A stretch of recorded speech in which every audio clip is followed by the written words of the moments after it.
SKOL Vikings, let's win this game. Vikings fan, lock in for this. The NFL just dropped new updates on the Vikings as the 2026 draft approaches. And on top of that, McCarthy just sent a cryptic message that's already shaking up draft conversations. There's also an unexpected projection for the offense and serious pressure building in a position battle that could shape the entire season. And the last one really hits the core of this team. Stay with me because every part of this starts connecting fast. This time of year always hits different. The draft is right around the corner, the fan base is locked in, the coaching staff is tightening the final details, and right in the middle of all that, there's a move that caught the attention of people following this team closely. Because it's not just about who gets drafted, it's also about who's already in the building and how the team wants to present itself right now, and that's where Brian O'Neill comes in. The Vikings offensive tackle was selected by the NFL to take the stage and announce the team's picks in the second and third rounds of the 2026 draft. And this isn't random. This isn't just filling a spot. It carries meaning. First, we're talking about one of the most respected leaders on this roster. He's not the flashiest name, but inside that locker room, he's a cornerstone. That matters more than people think. Second, there's the Pittsburgh connection, since the draft is being held there, and that's where he played in college. That kind of symbolism matters to the league. Now think about what that says about this team's moment. It's not just recognition, it's a message. The Vikings are showing who represents their identity right now. The guys who define what it means to wear this jersey. And there's another detail that might fly under the radar. Minnesota heads into this draft with 9 picks. That opens a wide range of possibilities. They can move up, move back, stack talent, or get aggressive. So yes, this can swing in a lot of directions, and that's where things get interesting. There's projection out there linking the team to a tight end at pick 18. Yes, tight end. That caught people off guard because it doesn't look like the biggest need. But when you dig deeper, it starts to make sense. This offense needs more reliable weapons beyond the established names. They need someone who can create separation, operate across all levels of the field, and give the quarterback options under pressure. That type of player changes games, especially when the margins get tight. And let's be real, this isn't just surface-level analysis. This is reading between the lines from following the team day to day. Some things don't show up in headlines, but they show up in decisions. And Brian O'Neill being chosen for that role isn't a small detail, it's positioning.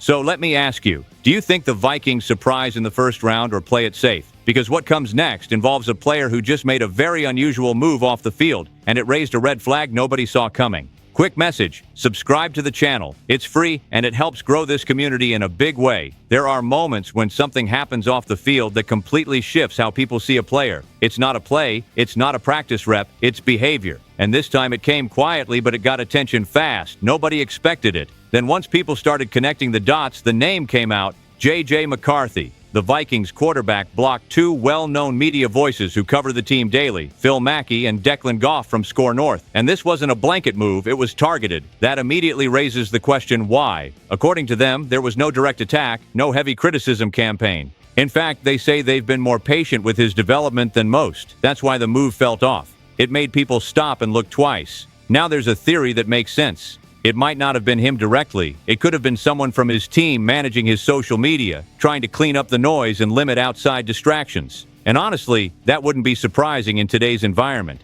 because the pressure on him is real. Think about it. He's still young. He's dealt with injuries early in his career. He's taken heavy criticism, even became a meme at times, and now a high-profile quarterback arrives to compete for the job. That affects anyone. And here's something people forget. He's already shown that he reads what's being said about him. He's acknowledged the noise before. So this move could be a sign of someone trying to protect himself, building a bubble, and being completely direct. That can go both ways. It can be positive, showing focus and a desire to eliminate distractions, but it can also suggest the outside pressure is hitting harder than it should. And that matters now more than ever. And in the middle of all this, that message he posted months ago comes back into focus. Keep every stone they throw at you. You've got castles to build. That's not random. That's the mindset of someone who feels tested constantly. Now the fan base is split. Some see maturity, others see signs of mounting pressure, and that's the key point.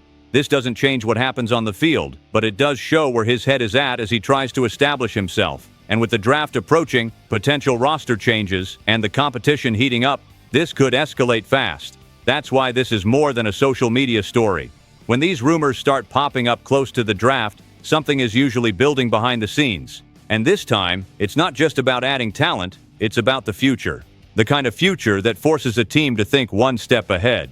And that's where Kenyon Sadiq comes in. The Oregon tight end is being directly linked to the Vikings at pick 18. And that surprised a lot of people, because when you look at the roster, it doesn't scream urgent need. But once you connect the dots, the picture changes. There's a reality you can't ignore. TJ Hawkinson is no longer a long-term certainty. His contract was reworked, salary reduced, and the final year was removed, meaning he could hit free agency soon. So, what looks unexpected might actually be planning. And that changes how you read this whole situation. And this isn't just any prospect. Sadiq brings elite physical traits. At the combine, his athletic testing put him at the very top of his position group. It's not just size or speed, it's the combination with sharp route changes. And inside Kevin O'Connell's system, that's gold. This offense needs more versatility. It needs someone who can line up in different spots, beat man coverage, and create yards after the catch. And here's something people are overlooking. After Justin Jefferson and Jordan Addison, there isn't much proven depth in the passing game. There's talent, but consistency is still a question.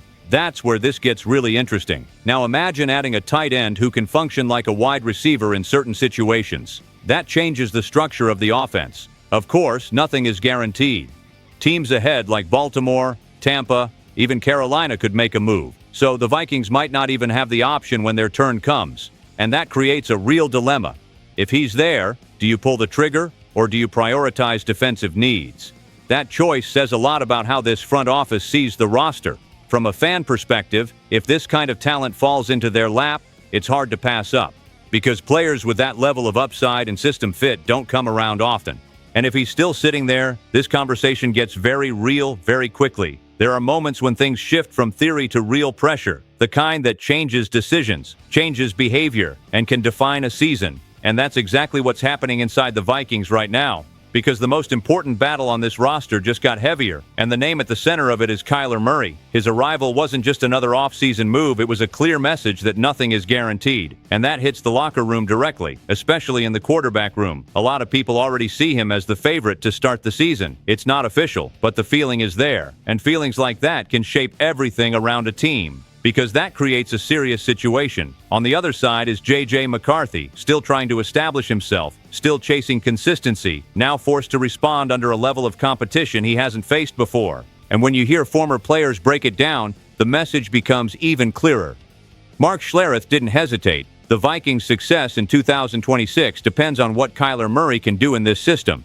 Now think about that for a second. This isn't about talent. Nobody questions his arm, his mobility, his ability to extend plays. The real question is timing, discipline, executing within structure without losing his playmaking edge. That's the line he has to walk. And that's where Kevin O'Connell comes in.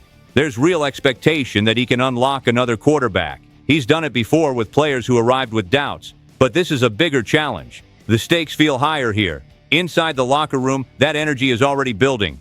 Justin Jefferson made it clear. He wants competition. He wants someone to take control. He wants that guy who leads. That's not empty talk, that's accountability. And when your top weapon speaks like that, everyone listens. There is a positive side. Pressure can accelerate growth. It forces players out of comfort zones and demands response. But it can also break someone who isn't ready. And that's where this battle becomes more than technical. It becomes mental. Whoever wins this isn't just earning a starting job. They're taking control of the offense's direction. And for this team, that changes the whole ceiling. Now things get truly complicated.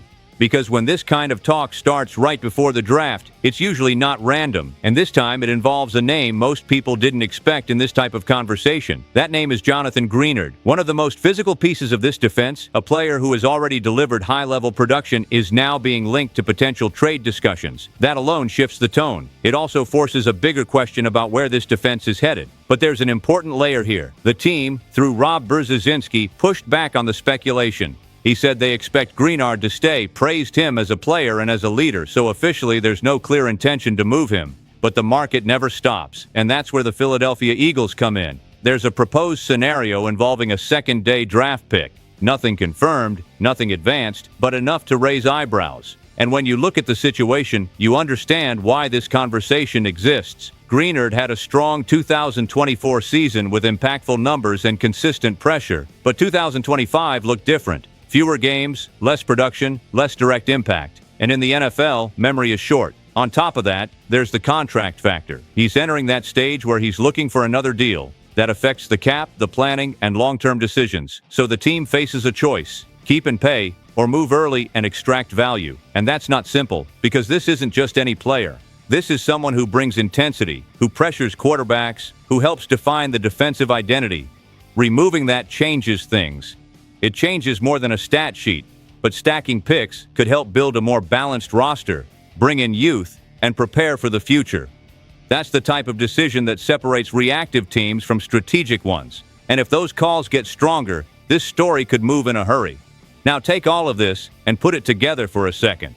You've got leadership stepping up at the right time, a quarterback dealing with pressure on and off the field, potential changes in the offensive structure, an internal battle that could redefine the team, and a key defensive piece entering trade conversations. This isn't routine, this is a crossroads. The Vikings are at that point where every decision carries extra weight. One right move can elevate the entire team. One mistake can set everything back. That's why this moment feels both tense and exciting. It feels like the kind of stretch that tells you a lot about where a team is really headed. Now I want to hear from you. Drop your thoughts in the comments. What concerns you the most or gets you the most excited about this situation? Because this space belongs to everyone who lives and breathes Vikings football. Stay tuned. SKOL Vikings, let's go!